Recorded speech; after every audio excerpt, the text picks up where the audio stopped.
Hello. Mr. Zach. Yep. What's going on, brother? Blake Ruffino, Are You Serious Sports. How you doing tonight, my friend? I'm good, man. You guys good?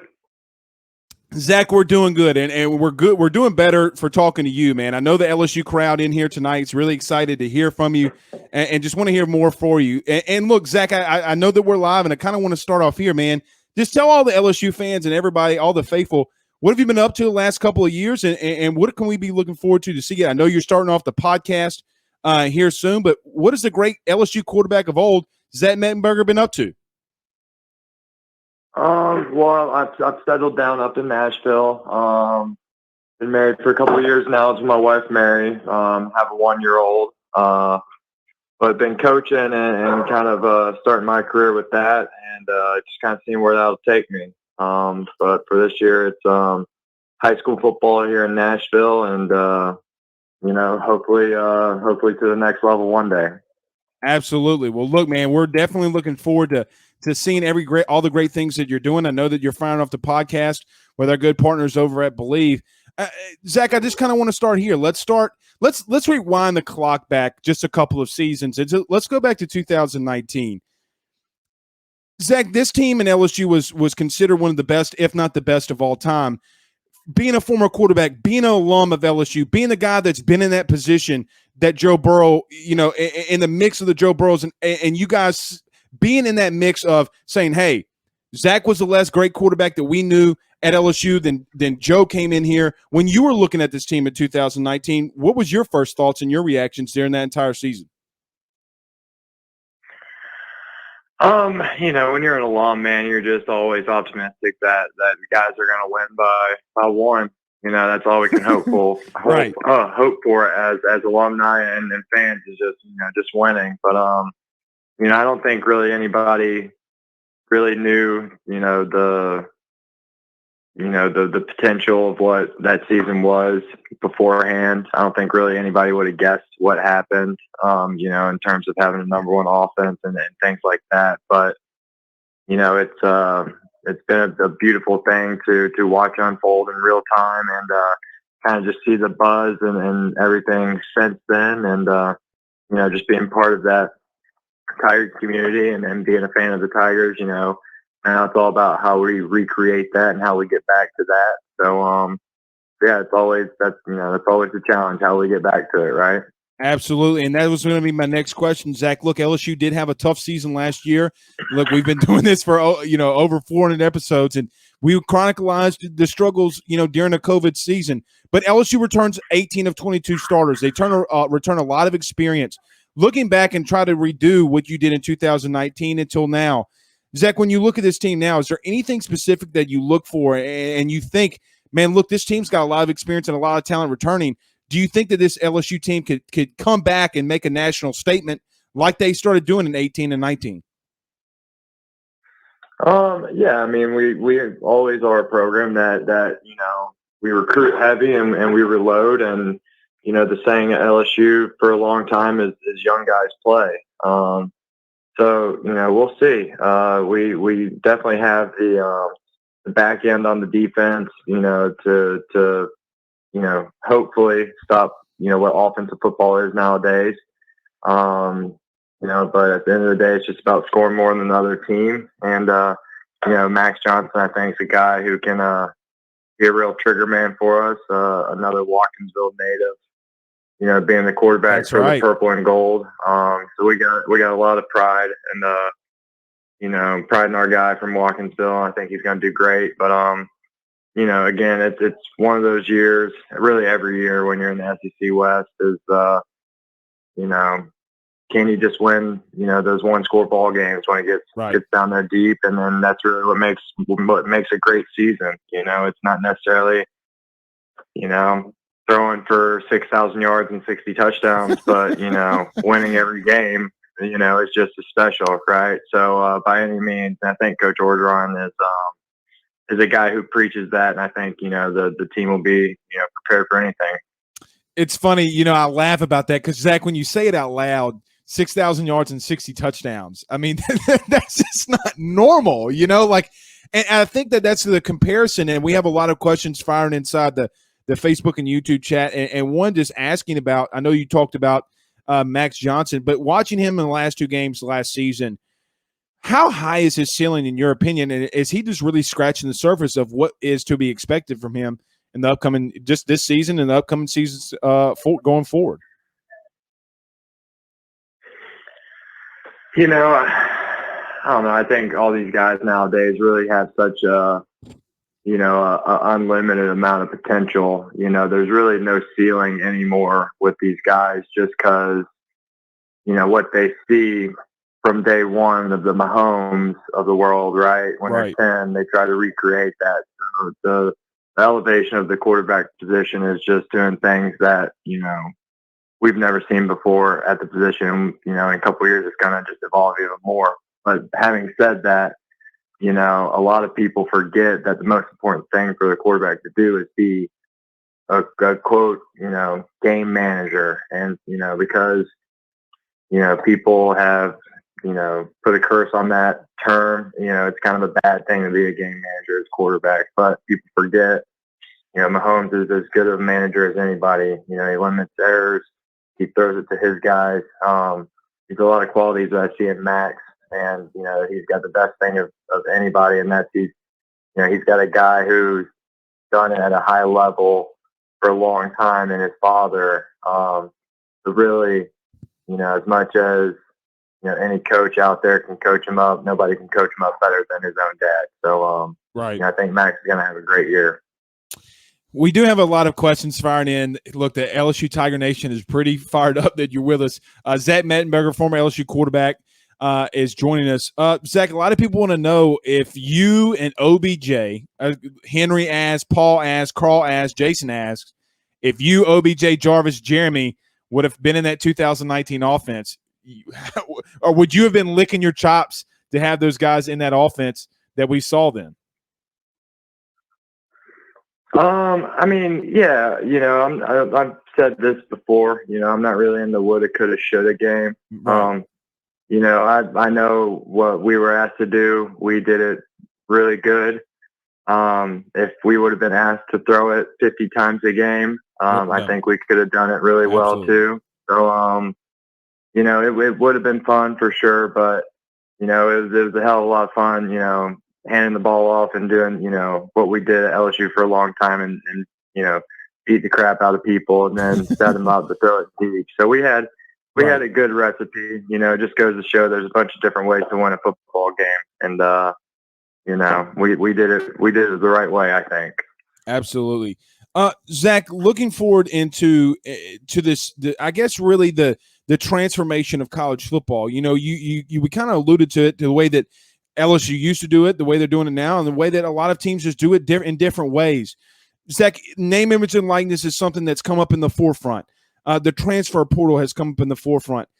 Is there any advice that you would possibly, being a guy that played in the NFL, that you would give to these young guys and say, hey, look, I just want to warn you for this. I know that name, image, and likeness wasn't there when you were, but is there anything in your experience with the NFL that you could relay to these guys and what maybe fans should be looking out for with so many things changing in college football?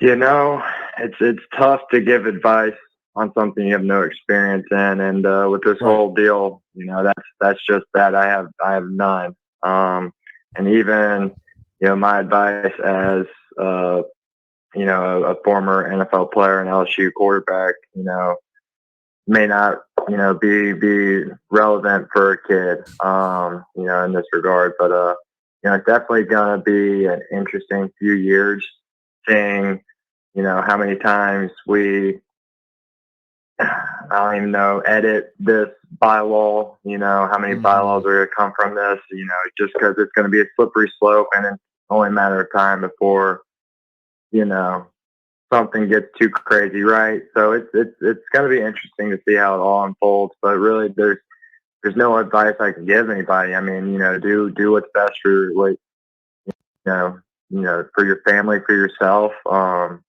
But, you know, try to do it with class and dignity because, you know, a lot of the stuff in, you know, the social media world, people kind of interpret you as being a bad person or being a selfish person. And, you know, there's a lot of things that you got to kind of weather more so than we did 10 years ago in the recruiting cycle. But yeah, it's just a wild world now, in college recruiting and just with the NIL, it's going to be interesting to see, that's for sure. Zach, a couple more, and I really appreciate your time and you joining us. A couple more before we get you out of here. Just going outside of LSU and around the SEC, a lot of teams just really have a lot of depth. You have LSU, A&M, Ole Miss has a prolific offense. Alabama's always there. Georgia, what can Florida do? Is there a couple teams that you look around outside of LSU that you say, hey, look, I'm going to keep my eyes on them. I think that they're going to have a really good season. Or do you think it's just the same old cats that are going to be up there at the top of LSU, Georgia, and Alabama? Or do you think A&M or Ole Miss or somebody can slip up and make some serious noise this season? It's just one of those things. It's until somebody makes that noise, we can't really hear them, right? Right. Until somebody knocks off the big dogs and the perennial winners, it's all speculation. It's all optimism and being hopeful. There's a lot of good players across this league, a lot of good coaches. But we all know who when I say the big dogs, that's the Georgias, the Alabamas, the Auburns, LSU's, the teams that have been kind of in it, Florida, the last few years.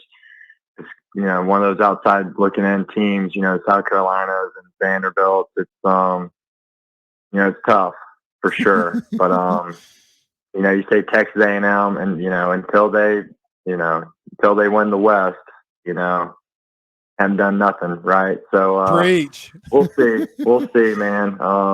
But being just a football player I am, that's just kind of how I'm kind of been ingrained over years to think.